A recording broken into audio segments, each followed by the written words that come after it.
புதுச்சேரியில் டியூஷன் ஆசிரியர் மீது வெடிகுண்டு வீச முயன்றபோது அது எதிர்பாராவிதமாக தவறி அருகிலேயே வெடித்ததில் தாக்குதல் நடத்த முயன்றவரின் வலது கையில் 3 விரல்கள் சிதைந்தன. புதுச்சேரி ரெட்டியார்பாளையம் பகுதியை சார்ந்தவர் பிரேம்குமார். ஆசிரியரான இவர் லாஸ்பேட்டை கிழக்கு கடற்கரை சாலை கபிலன் நகர் டியூஷன் சென்டர் நடத்தி வருகிறார். இவரது டியூஷன் சென்டரில் ரெயின்போ நகரை சார்ந்த தனியார் ஜவுளிக்கடை காசாளர் ரவீந்திரன் வயது 45 என்பவரது மகள் கடந்த 2 ஆண்டுகளுக்கு முன்பு படித்து வந்ததாக கூறப்படுகிறது. அப்போது மகளை டியூஷனுக்கு அழைத்து செல்லும் ரவீந்திரனின் மனைவி கலைச்செல்வி ஆசிரியர் பிரேம்குமாரோடு நட்பாக பழகி வந்ததாகவும் கூறப்படுகிறது. இதனால் சந்தேகமடைந்த ரவீந்திரன் மனைவியுடன் தகராறில் ஈடுபட்டதாகவும் கடந்த 2 ஆண்டுகளாக இருவரும் தனித்தனியாக வசித்து வருவதாகவும் கூறப்படுகிறது. தனது குடும்ப வாழ்க்கை பாதிக்கப்பட்டதற்கு பிரேம்குமாரே காரணம் என ரவீந்திரன் கருதியதாக கூறப்படுகிறது. இதனையடுத்து அவரை தாக்க திட்டமிட்டவர் நேற்றிரவு உணவு டெலிவரி ஊழியர் போன்ற உடையணிந்து டியூஷன் சென்டருக்கு சென்றுள்ளார்.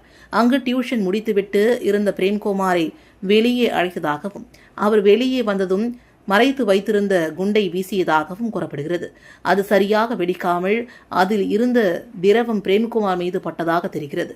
இதனால் அவர் அங்கிருந்து ஓடினார். ரவீந்திரன் தனது மோட்டார் சைக்கிளில் வைத்திருந்த மற்றொரு வெடிகுண்டை எடுத்து வீச முயன்றதாக கூறப்படுகிறது. அப்போது எதிர்பாராவிதமாக அந்த குண்டு தவறி விழுந்து பலத்த சத்தத்துடன் வெடித்தது. இதில் ரவீந்திரனின் வலது கையில் 3 விரல்கள் பலத்த காயமடைந்தன. அவர் இரத்த வெள்ளத்தில் மயங்கி சாலையில் விழுந்தார். இதுகுறித்து தகவல் அறிந்து சம்பவ இடத்துக்கு வந்த லாஸ்பேட்டை போலீசார் காயமடைந்த ரவீந்திரனை மீட்டு சிகிச்சைக்காக ஜிப்மர் மருத்துவமனையில் சேர்த்தனர். இந்த சம்பவம் தொடர்பாக போலீசார் வழக்கு பதிவு செய்து வெடிகுண்டுகள் எங்கிருந்து கிடைத்தன, சம்பவத்தின் பின்னணி என்ன என்பது உள்ளிட்ட பல்வேறு கோணங்களில் விசாரணை மேற்கொண்டு வருகின்றனர். புதுச்சேரி நகர பகுதியில் குமரகுருபல்லம் அருகே பிரதான சாலை ஓரத்தில் காலாவதியான 100க்கும் மேற்பட்ட பால் பாக்கெட்டுகள் வீசப்பட்டு கிடந்த சம்பவம் பரபரப்பை ஏற்படுத்தியுள்ளது.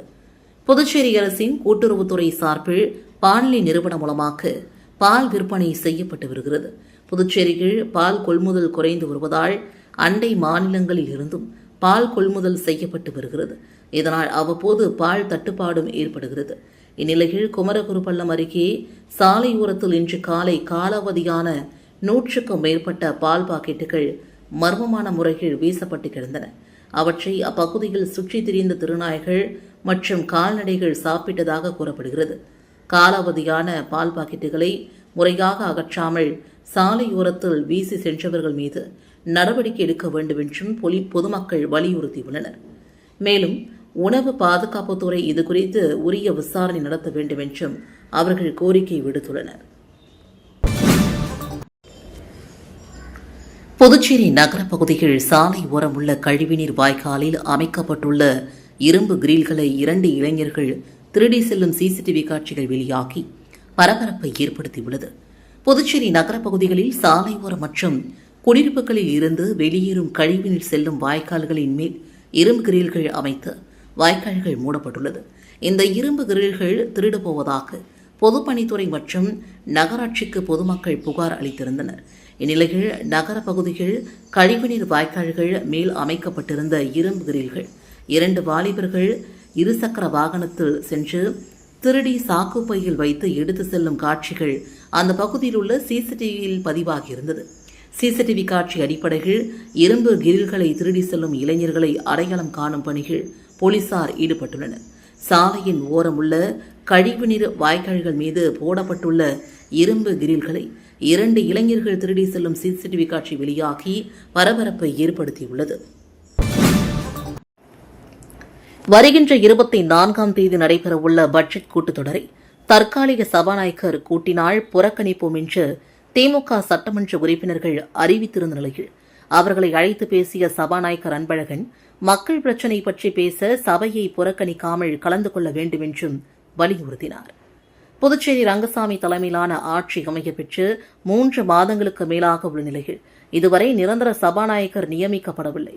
இந்நிலையில் வருகின்ற 24ஆம் தேதி துணைநிலை ஆளுநர் உரையுடன் பட்ஜெட் கூட்டத்தொடர் தொடங்க உள்ளதாக தற்காலிக சபாநாயகர் அன்பழகன் அறிவித்திருந்தார். அப்போது புதுச்சேரியில் சட்டப்பேரவை பட்ஜெட் கூட்டத்தொடரை தற்காலிக சபாநாயகர் கூட்டினால் ஆளுநர் உரையை பட்ஜெட் கூட்டத்தையும் புறக்கணிக்கப் போவதாக திமுக எதிர்க்கட்சித் தலைவர் நாஜிம் அறிவித்திருந்தார். இந்நிலையில் சட்டப்பேரவை வருகின்ற 24ஆம் தேதி கூடுவதற்கான அனைத்து ஆயத்த பணிகளும் நடைபெற்று வருகின்ற நிலையில் இன்று திமுக சட்டமன்ற உறுப்பினர்களை சபாநாயகர் அன்பழகன் அழைத்து பேச்சுவார்த்தை நடத்தினார். அப்போது மக்கள் பிரச்சினைகள் பற்றி பேசுவதற்கு திமுக சட்டமன்ற உறுப்பினர்கள் சபையை புறக்கணிக்காமல் கூட்டத்தில் கலந்து கொண்டு மாநில பிரச்சினைகளை பேச வேண்டும் என்று அழைப்பு விடுத்தார். இதனை ஏற்றுக்கொண்ட திமுக சட்டமன்ற உறுப்பினர்கள் சட்டமன்ற கூட்டத்தொடரை புறக்கணிப்போம் என்ற முடிவை கைவிட்டு சட்டப்பேரவையில் கலந்து கொள்ள உள்ளதாக தெரிவித்துள்ளனர். கோவளத்தில் நடைபெறும் தென்மண்டல முதலமைச்சர்கள் மாநாட்டில் புதுச்சேரியின் துணைநிலை ஆளுநர் கைலாசநாதன் பங்கேற்க உள்ள நிலையில் முதலமைச்சர் ரங்கசாமி பங்கேற்கவில்லை. கோவளத்தில் தென்மண்டல முதலமைச்சர்கள் மாநாடு இன்று நடைபெற்றது. இதனையடுத்து புதுச்சேரி முதலமைச்சர் ரங்கசாமி மற்றும் புதுச்சேரியின் துணைநிலை ஆளுநர் கைலாசநாதன் ஆகியோர் பங்கேற்க உள்துறை அமைச்சகம் அழைப்புகள் வழங்கியுள்ளது. இந்நிலையில் புதுச்சேரி முதலமைச்சர் ரங்கசாமி பங்கேற்கவில்லை என்று முதலமைச்சர் அலுவலகம் தெரிவித்துள்ளது. முதலமைச்சர் ரங்கசாமி பங்கேற்காத நிலையில் துணைநிலை ஆளுநர் கைலாசநாதன் பங்கேற்பார் என்றும் துணைநிலை ஆளுநர் அலுவலகம் தெரிவித்துள்ளனர். திருபுவனையில் உள்ளூர் மக்களுக்கு வேலைவாய்ப்பு வழங்க வேண்டும் என்று வேர்ல்புல் நிறுவனத்திடம் சட்டமன்ற உறுப்பினர் சரவணகுமார் வலியுறுத்தினார். புதுச்சேரி திருபுவனை தொகுதியில் உள்ள வேர்ல்புல் நிறுவனத்தில் உள்ளூர் மக்களுக்கு வழங்கப்படும் வேலைவாய்ப்பு மற்றும் அவர்களின் நலன் குறித்து தமிழக வெற்றிக் கழக சட்டமன்ற உறுப்பினர் சரவணகுமார் கேள்வி எழுப்பினார்.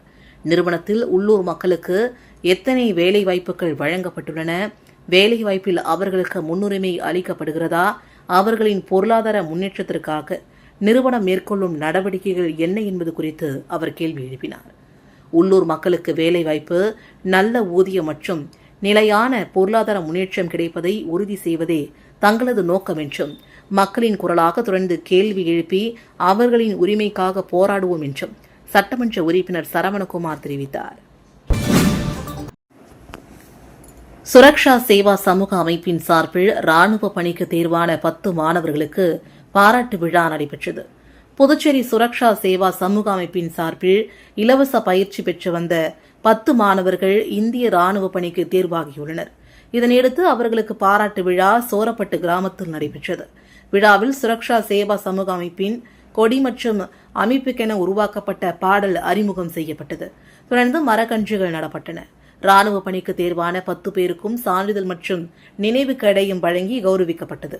முன்னாள் ராணுவ வீரர் பிரகாசம் தலைமையில் கடந்த 4 ஆண்டுகளாக வழங்கப்பட்டு வரும் இலவச பயிற்சியின் மூலமாக இதுவரை சுமார் 75 பேர் மத்திய, தமிழ்நாடு மற்றும் புதுச்சேரி அரசு பணிகளில் சேர்ந்துள்ளதாக தெரிவிக்கப்பட்டுள்ளது. புதுவை பல்கலைக்கழக துணைவேந்தரை கண்டித்து ஏபிவிபி மாணவர் அமைப்பினர் தொடர் போராட்டத்தில் ஈடுபட்டுள்ளனர். புதுவை பல்கலைக்கழகத்தில் நிதி மேலாண்மை முறையாக மேற்கொள்ளப்படவில்லை என்று கூறி துணைவேந்தர் அலுவலகத்தை முற்றுகையிட்டு அகில பாரதிய வித்யார்த்தி பரிஷத் மாணவர் அமைப்பினர் போராட்டத்தில் ஈடுபட்டனர். இதில் 200க்கும் மேற்பட்ட மாணவர்கள் கலந்து கொண்டனர்.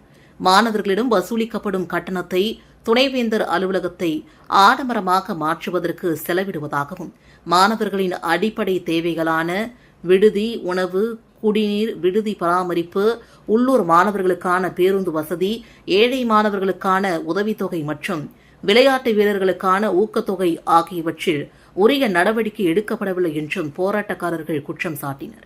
மேலும் துணைவேந்தர் அலுவலக கட்டுமான பணிகளை உடனடியாக நிறுத்த வேண்டும் என்றும் பல்கலைக்கழக மானியக் குழு யுஜிசி சார்பில் விசாரணை குழு அமைத்து நிதி முறைகேடு தொடர்பாக விசாரணை நடத்த வேண்டும் என்றும் ஏபிவிபி தலைவர் திவ்யா சரவணன் வலியுறுத்தினார்.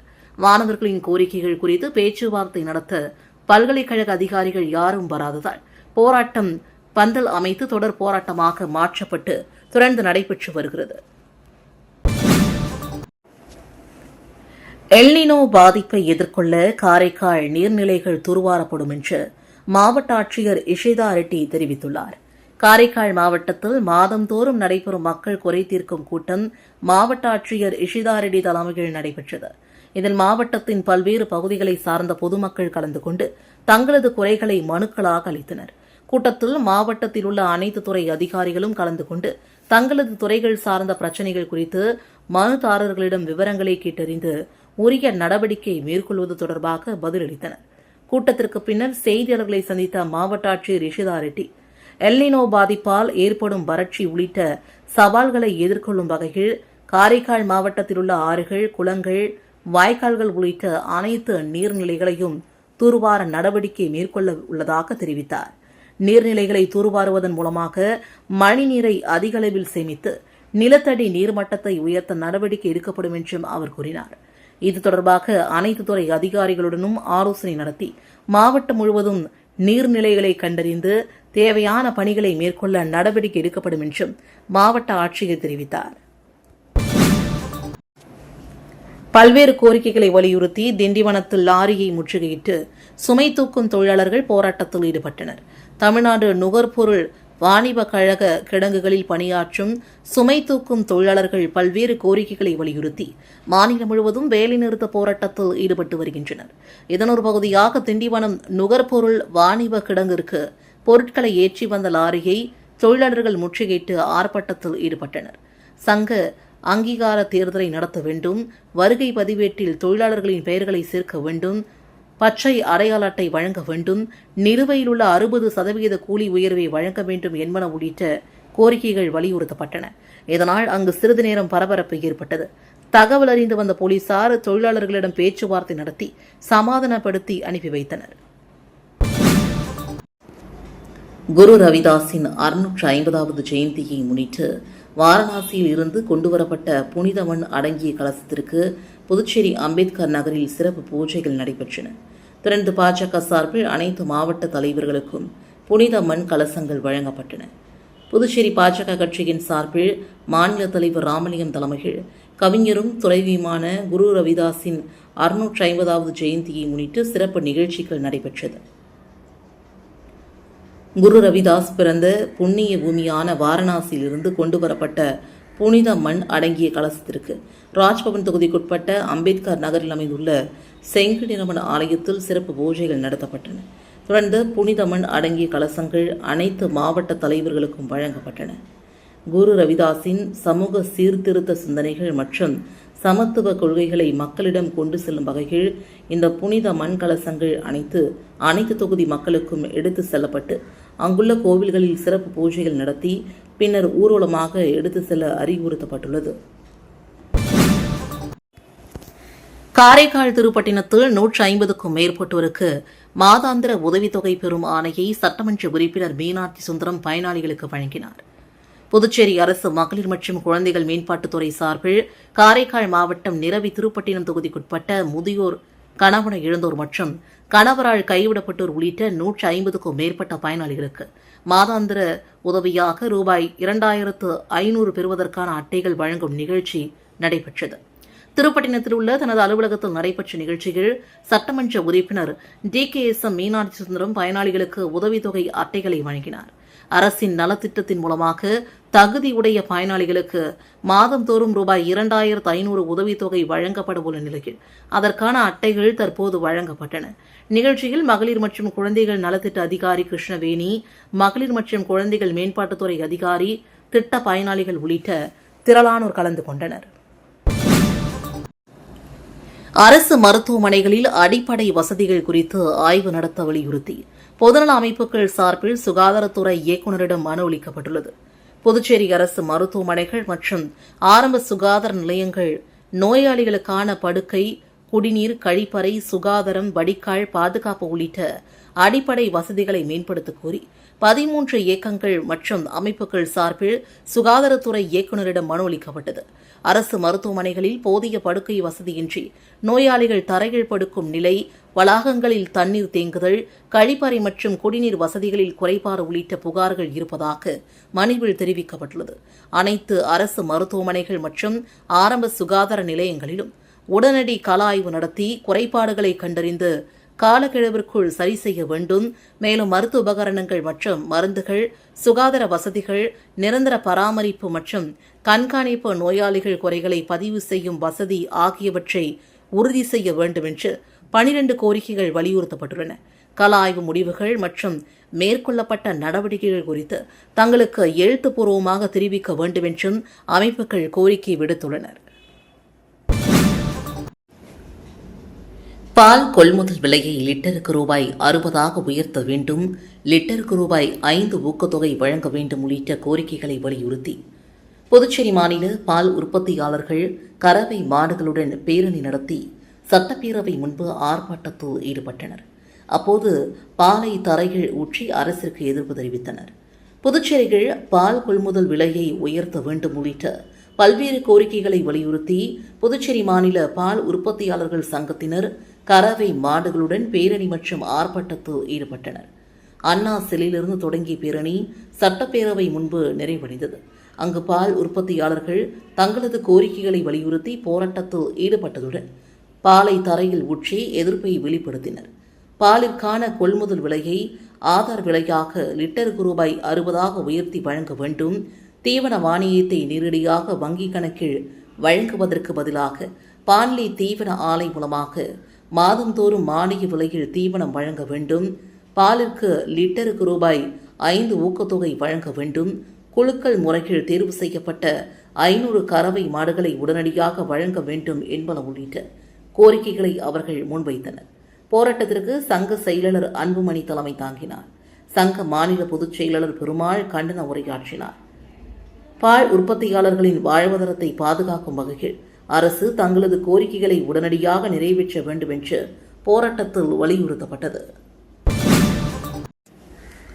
மேட்டுப்பாளையம் ஆரம்ப சுகாதார நிலையம் சார்பில் உலக கொசுக்கள் தினம் கடைபிடிக்கப்பட்டது.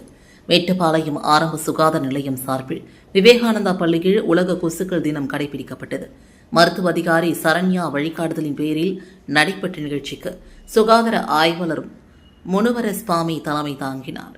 உதவியாளர்கள் கோபி, வேல்முருகசுவாமி, ஜெயஸ்ரீ, ராஜவேல், ஜவஹர் உள்ளிட்டோர் கலந்து கொண்டு மாணவர்களுக்கு கொசுக்கள் மற்றும் அவற்றால் பரவும் நோய்கள் குறித்தும் விளக்கினர்.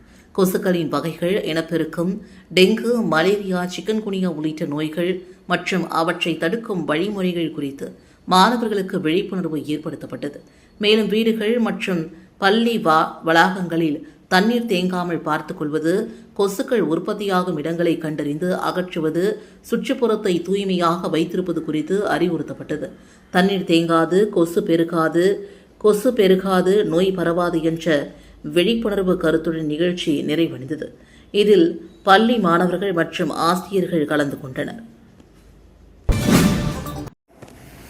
உப்பனாறு மழைநீர் வடிகால் வாய்க்கால் தூர்வாரும் பணியினை தொகுதியின் சட்டமன்ற உறுப்பினர் நேரு தொடங்கி வைத்தார். புதுச்சேரி உருளையன்பேட்டை தொகுதிகள் மழைக்காலத்தை முன்னிட்டு உப்பனாறு பிரதான மழைநீர் வடிகால் வாய்க்காலை தூர்வாரும் பணி ரூபாய் 29.49 லட்சம் மதிப்பில் தொடங்கியது. மறைமலை அடிகள் சாலை அருகே நடைபெற்ற நிகழ்ச்சியில் தொகுதியின் சட்டமன்ற உறுப்பினர் நேரு கலந்து கொண்டு பூமி பூஜை செய்து பணியினை தொடங்கி வைத்தார். காமராஜர் சாலை முதல் மறைமலை அடிகள் சாலை வரையிலான பகுதிகள் ஓராண்டிற்கு தூர்வாரி பராமரிக்க திட்டமிடப்பட்டுள்ளது. வாய்க்காலில் உள்ள அடைப்புகள், சகதி மற்றும் புதர்களை அகற்றுவதன் மூலமாக மழைநீர் தேங்காமல் கடலில் செல்வதற்கு நடவடிக்கை எடுக்கப்பட்டுள்ளது. நிகழ்ச்சியில் பொதுப்பணித்துறை அதிகாரிகள், பொதுமக்கள் மற்றும் நேய மக்கள் கழக நிர்வாகிகள் கலந்து கொண்டனர். புதுச்சேரி பெத்தி செமினார் பள்ளியில் புதுவை மிஷனில் பாரிஸ் இயக்க அயலக பரப்புரை சபையின் 250வது ஆண்டு காலப்பணியை போற்றும் விழாவையொட்டி ராட்சச பலூன் பறக்கவிட்டு சிறப்பாக தொடங்கப்பட்டது. புதுச்சேரி மிஷன் என்டகிரீஸ் டி பாரிஸ் MEP மறைப்பணி தந்தையர்களின் 250 ஆண்டு கால ஆன்மீக பணி மற்றும் மறைப்பணி பாரம்பரியத்தை கொண்டாடும் வகையில் புதுச்சேரி கடலூர் உயர்மறை மாவட்டம் சார்பில் 3 நாள் விழா சிறப்பாக ஏற்பாடு செய்யப்பட்டுள்ளது. ஆகஸ்ட் 25, 26 மற்றும் 27 ஆகிய தேதிகளில் நடைபெறவுள்ள இவ்விழாவையொட்டி புதுச்சேரி பெத்தி செமினார் வளாகத்தில் சிறப்பு நிகழ்ச்சிகள் மற்றும் கொண்டாட்டங்கள் ஏற்பாடு செய்யப்பட்டுள்ளன. உலகின் பல்வேறு நாடுகள் மற்றும் பகுதிகளிலிருந்து MEP அருட்தந்தையர்கள் புதுச்சேரிக்கு வருகை தந்து பங்கேற்கின்றனர். MEP மறைப்பணி தந்தையர்களின் 250 ஆண்டு கால ஆன்மீக பணியை நினைவு கூறும் வகையில் நடைபெற்ற தொடக்க நிகழ்ச்சியில் புதுச்சேரி கடலூர் உயர் மறை மாவட்ட பேராயர் மேதகு பிரான்சிஸ் கலிஸ்ட் தலைமையேற்று விழாவில் சிறப்பித்தார். மேலும் உயர் மறை மாவட்ட முதன்மை குரு பேரட் திரு S. குழந்தை சுவாமி மற்றும் அருட்தந்தை AJ. புலோமின் தாஸ், பொருளாளர் உள்ளிட்ட அருட்தந்தையர்களும் கலந்து கொண்டனர். MEP மறைப்பணி தந்தையர்களின் 250 ஆண்டு கால பணியை நினைவு கூறும் வகையில் திருப்பலி, கருத்தரங்குகள், நினைவு நிகழ்ச்சிகள் உள்ளிட்ட பல்வேறு நிகழ்ச்சிகள் நடைபெறுகின்றன. முதல் நாள் காலை நிகழ்ச்சிகள் துணைநிலை ஆளுநர் கைலாசநாதன் கலந்து கொள்கிறார். மாலையில் புதுச்சேரி முதலமைச்சர் ரங்கசாமி மற்றும் தமிழக மற்றும் புதுவை மாநில அமைச்சர்கள் பங்கேற்கின்றனர். குருக்கள், துறவியர், கன்னியர்கள், முன்னாள் மாணவர்கள் மற்றும் நலன் விரும்பிகள் உள்ளிட்ட பலரும் தமிழகம் மற்றும் புதுச்சேரியின் பல பகுதிகளில் இருந்து இந்நிகழ்வுகளில் பங்கேற்கின்றனர். புதுச்சேரி மற்றும் கடலூர் பகுதிகளில் கிறிஸ்தவ மறைப்பணி மற்றும் கல்வி, சமூக சேவை உள்ளிட்ட துறைகளில் MEP தந்தையர்கள் ஆற்றிய நீண்ட கால பணியை நினைவு கூறும் முக்கிய நிகழ்வாக இந்த விழா அமைந்துள்ளது. MEP மறைப்பணி தந்தையர்களின் 250 ஆண்டு கால ஆன்மீக பணியின் பாரம்பரியத்தை நினைவு கூறுவதுடன் அந்த பணியை உலகளவில் தொடர்ந்து கொண்டு செல்லும் வகையில் இவ்விழா முக்கியத்துவம் பெற்றுள்ளது. பெத்திசெமினார் மேல்நிலைப்பள்ளி முதல்வர் அருள்திரு ஆரோக்கியராஜ் மற்றும் துணை முதல்வர் அருள்திரு சின்னப்பன் இருவரும் இந்த விழாவிற்கான ஏற்பாடுகளை செய்து வருகின்றனர். கிருமம்பாக்கம் பாகூர் போலீஸ் நிலையங்களில் தொலைபேசி இணைப்பு துண்டிக்கப்பட்டதால் புகார் தெரிவிக்க முடியாமல் பொதுமக்கள் தவித்து வருகின்றனர். பாகூர், கிருமம்பாக்கம் மற்றும் கரையம்புத்தூர் போலீஸ் நிலையங்களில் கட்டுப்பாட்டில் உள்ள சுமார் 100க்கும் மேற்பட்ட கிராமங்கள் உள்ளன. இப்பகுதிகளில் கோவில் திருவிழாக்களில் பாதுகாப்பு பணிகள், இரவு நேர ரோந்து மற்றும் சட்டம் ஒழுங்கு பிரச்சினைகளை போலீசார் கண்காணித்து வருகின்றனர். குறிப்பாக பாகூர் மற்றும் கரையம்புத்தூர் பகுதிகள் புதுச்சேரி கடலூர் எல்லைகள் அமைந்துள்ளதால் அடிக்கடி சட்டம் ஒழுங்கு பிரச்சினைகள் ஏற்படும் சூழல் உள்ளது. இதுபோன்ற நேரங்களில் பொதுமக்கள் போலீஸ் நிலையங்களுக்கு தொலைபேசி மூலமாக தகவல் தெரிவிப்பது வழக்கம். புகார் கிடைத்தவுடன் போலீசார் சம்பவ இடத்திற்கு விரைந்து சென்று தகராறில் ஈடுபடுபவர்கள் மீது நடவடிக்கை எடுப்பதுடன் பெரிய அளவிலான மோதல்களையும் தடுக்க முடியும். இந்நிலையில் கட்டண பாக்கி காரணமாக இந்த 3 போலீஸ் நிலையங்களின் தொலைபேசி இணைப்புகளும் தற்காலிகமாக துண்டிக்கப்பட்டுள்ளதாக கூறப்படுகிறது. இதனால் அவசர பிரச்சனைகள் ஏற்பட்டால் உடனடியாக போலீசாரை தொடர்பு கொள்ள முடியாத நிலையும் ஏற்பட்டிருக்கிறது. பொதுமக்கள் நேரடியாக போலீஸ் நிலையத்திற்கு சென்றுதான் புகார் தெரிவிக்க வேண்டிய சூழல் உள்ளது. இதனால் சம்பவ இடத்திற்கு போலீசார் செல்வதில் தாமதம் ஏற்படுவதாகவும் தெரிய வருகிறது. பொதுமக்கள் தெரிவித்திருக்கிறார்கள். எனவே தொலைபேசி கட்டண பாக்கியை உடனடியாக செலுத்தி துண்டிக்கப்பட்ட இணைப்புகளை மீண்டும் வழங்க போலீஸ் உயர் அதிகாரிகள் நடவடிக்கை எடுக்க வேண்டும் என்று பொதுமக்களும் சமூக ஆர்வலர்களும் கோரிக்கை விடுத்துள்ளனர். முன்னாள் பிரதமர் ராஜீவ்காந்தியின் பிறந்தநாளையொட்டி புதுச்சேரி கிழக்கு கடற்கரை சாலையில் அமைந்துள்ள அவரது சிலைக்கு அரசு சார்பில் முதலமைச்சர் ரங்கசாமி, சட்டப்பேரவைத் தலைவர் மற்றும் அமைச்சர்கள் மாலை அணிவித்து மரியாதை செலுத்தினர். புதுச்சேரி அரசின் சார்பில் முன்னாள் பிரதமர் ராஜீவ்காந்தியின் பிறந்தநாள் விழா நடைபெற்றது. இதனையொட்டி கிழக்கு கடற்கரை சாலையில் அமைந்துள்ள ராஜீவ்காந்தியின் சிலைக்கு அரசு சார்பில் முதலமைச்சர் ரங்கசாமி, சட்டப்பேரவைத் தலைவர் அன்பழகன், அமைச்சர் VP சிவக்கொழுந்து, அமைச்சர் ராஜவேலு மற்றும் சட்டமன்ற உறுப்பினர்கள் மாலை அணிவித்து மரியாதை செலுத்தினர். அதேபோன்று காங்கிரஸ் கட்சியின் சார்பிலும் ராஜீவ்காந்தியின் பிறந்தநாள் விழா அனுசரிக்கப்பட்டது. இதில் காங்கிரஸ் தலைவரும் நாடாளுமன்ற உறுப்பினருமான வைத்திலிங்கம், முன்னாள் முதலமைச்சர் நாராயணசாமி, சட்டமன்ற உறுப்பினர்கள், முன்னாள் சட்டமன்ற உறுப்பினர்கள் உள்ளிட்ட பலரும் கலந்து கொண்டு ராஜீவ்காந்தியின் சிலைக்கு மாலை அணிவித்து மரியாதை செலுத்தினர். தொடர்ந்து சர்வமத பிரார்த்தனை நடைபெற்றதுடன் உறுதிமொழியும் ஏற்கப்பட்டது. கரிகலாம்பாக்கத்தில் நடந்த ராஜீவ்காந்தி பிறந்தநாள் விழாவில் முன்னாள் அமைச்சர் கந்தசுவாமி கலந்து கொண்டு ராஜீவ் படத்திற்கு மலர் தூவி மரியாதை செலுத்தினார். முன்னாள் பிரதமர் ராஜீவ்காந்தியின் 83வது பிறந்தநாளை முன்னிட்டு புதுச்சேரி ஏம்பலம் தொகுதி கரிகலாம்பாக்கம் கடைவீதியில் காங்கிரஸ் கட்சியின் சார்பில் பிறந்தநாள் விழா நடைபெற்றது. வியாபாரிகள் சங்க தலைவர் ஹரிதாஸ் தலைமையில் நடைபெற்ற நிகழ்ச்சியில் முன்னாள் அமைச்சர் கந்தசுவாமி கலந்து கொண்டு ராஜீவ்காந்தியின் உருவப்படத்திற்கு மாலை அணிவித்து மலர் தூவி மரியாதை செலுத்தினார். தொடர்ந்து பொதுமக்களுக்கு இனிப்புகளும் வழங்கப்பட்டது. நிகழ்ச்சியில் கரிகலாம்பாக்கம் காங்கிரஸ் பிரமுகர் நடராஜ், வட்டார காங்கிரஸ் தலைவர் மண்ணாங்கட்டி மற்றும் காங்கிரஸ் கட்சி நிர்வாகிகள், இளைஞர்கள், பொதுமக்கள் கலந்து கொண்டனர். இந்த விழாவிற்கான ஏற்பாடுகளை வியாபாரிகள் சங்க தலைவர் ஹரிதாஸ் செய்திருந்தார். கிருமம்பாக்கம் கடைவீதிகள் முன்னாள் பாரத பிரதமர் ராஜீவ்காந்தியின் பிறந்தநாள் விழா கொண்டாடப்பட்டது. ஏம்பலம் தொகுதி கிருமம்பாக்கம் கடைவீதிகள் முன்னாள் பிரதமர் ராஜீவ்காந்தியின் 83வது பிறந்தநாள் விழா காங்கிரஸ் கட்சியின் சார்பில் நடைபெற்றது. முன்னாள் அமைச்சர் கந்தசுவாமி தலைமையில் நடைபெற்ற விழாவில் ராஜீவ்காந்தியின் உருவப்படத்திற்கு மாலை அணிவித்து மரியாதை செலுத்தப்பட்டது. தொடர்ந்து பொதுமக்களுக்கு இனிப்புகள் மற்றும் அன்னதானம் வழங்கப்பட்டது. நிகழ்ச்சியில் வட்டார காங்கிரஸ் தலைவர்கள் பாப்பையா, மண்ணாங்கட்டி, மாநில செயலாளர் பாலமுரளி உள்ளிட்ட கட்சி நிர்வாகிகள், இளைஞர்கள், காங்கிரஸ் நிர்வாகிகள் மற்றும் தொண்டர்கள் கலந்து கொண்டனர். மாநில மகிழா காங்கிரஸ் தலைவர் ஸ்லோச்சனா நன்றி உரையாற்றினார். பிள்ளையார்குப்பம் நேதாஜி சுபாஷ் சந்திரபோஸ் அரசு பள்ளியில் சட்டமன்ற உறுப்பினர் கார்த்திகேயன் மாணவர்களுக்கு சீருடை வழங்கி ஆய்வு மேற்கொண்டார்.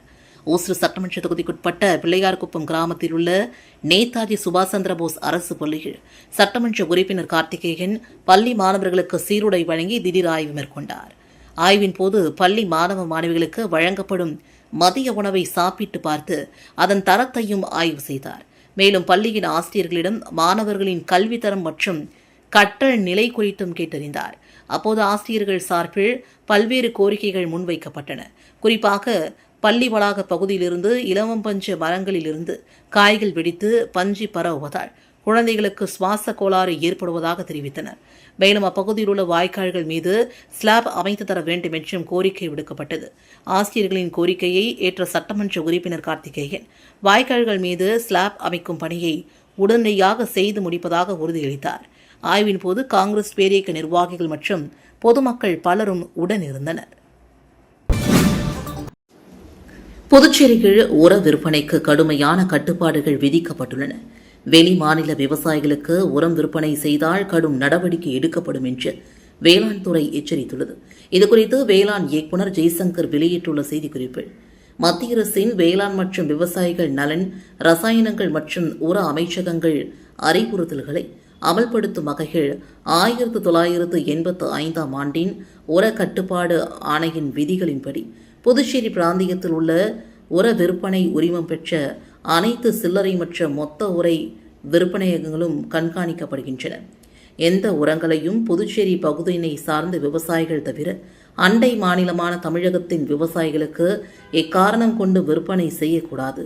அதுபோன்று விற்பனை செய்தால் மாநிலம் விட்டு மாநிலம் விற்பனை செய்ததாக கருதப்பட்டு மத்திய அரசின் 1955 ஆண்டின் அத்தியாவசிய பொருட்கள் சட்டத்தின் விதிகளின் கீழ் நடவடிக்கை எடுக்கப்படும் என்றும் குறிப்பிடப்பட்டுள்ளது. விநாயகர் சிலைகளில் இயற்கை வண்ணங்களை மட்டும் பயன்படுத்துமாறு மாசு கட்டுப்பாடு குழுமம் அறிவுறுத்தியுள்ளது. இதுகுறித்து புதுச்சேரி மாசு கட்டுப்பாடு குழும உறுப்பினர் செயலர் ரமேஷ் வெளியிட்டுள்ள செய்திக்குறிப்பில், பண்டைய காலங்களில் விநாயகர் சதுர்த்தி போன்ற பண்டிகையின் போது வண்ணம் தீட்டாத சிறிய களிமண் விநாயகர் உருவ சிலைகள் நீர்நிலைகளில் மூழ்க வைப்பது நமது நாட்டின் மரபாகும். விநாயகர் சிலைகளுக்கு மலர்களை பயன்படுத்தி ஆபரணங்கள் செய்யலாம் மற்றும் சிலைகளை கவர்ச்சிகரமாக ஒளிர செய்வதற்கு மரத்திலிருந்து வெளியேறும் பிசினை பயன்படுத்தலாம். ஒருமுறை உபயோகிக்கும் பிளாஸ்டிக் மற்றும் தெர்மோகோல் பொருட்களை கண்டிப்பாக பயன்படுத்தக்கூடாது. மேலும் சிலைகளை அழகுபடுத்துவதற்கு எளிதில் நீக்கக்கூடிய மற்றும் துவைக்கக்கூடிய அலங்கார ஆடைகளை பயன்படுத்த வேண்டும். அலங்கார ஆடைகளுக்கு வண்ணம் சேர்ப்பதற்கு பூக்கள், மரப்பட்டைகள், மகரந்தங்கள், இலைகள், வேர்கள், விதைகள், பழங்கள் மற்றும் வண்ணப்பாறைகள் ஆகியவற்றிலிருந்து இயற்கையாக தயாரிக்கப்பட்ட வண்ணங்கள் மட்டுமே பயன்பட வேண்டும். விநாயகர் உருவ சிலைகளை தயாரிப்பவர்கள் உள்ளாட்சித்துறைகள் முன்பே பதிவு செய்தல் வேண்டும் என்றும் குறிப்பிடப்பட்டுள்ளது.